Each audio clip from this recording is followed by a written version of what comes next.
Praise the Lord. என்ன ரொம்ப சோகமாக இருக்கீங்களா? ரொம்ப டென்ஷனாக இருக்கீங்களா?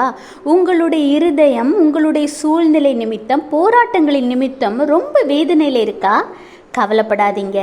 ஆண்டவராகிய இயேசு கிறிஸ்து இன்று உங்களோடு சொல்கிறார். சங்கீதம் 27:14, கர்த்தருக்கு காத்திரு, அவர் உன் இருதயத்தை ஸ்திரப்படுத்துவார். திடமனதாயிருந்து கர்த்தருக்கே காத்திரு. கேட்டிங்களா? கர்த்தருக்காக காத்திருக்க சொல்கிறார். உங்களுக்குன்னு ஒரு சரியான நேரத்தை ஆண்டவர் ஏற்கனவே நியமித்து வைத்திருக்க தான் செய்கிறார்.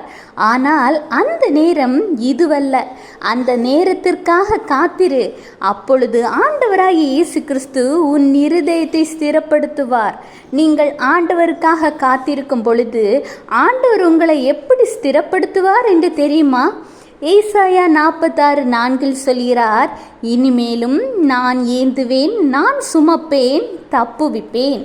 இதுவரை ஆண்டவர் சுமந்ததல்ல, இனிமேலும் உங்களை ஆண்டவராகிய இயேசு கிறிஸ்து தன் தோள் மீது சுமப்பார். உங்களை தன் கைகளிலே ஏந்துவார்.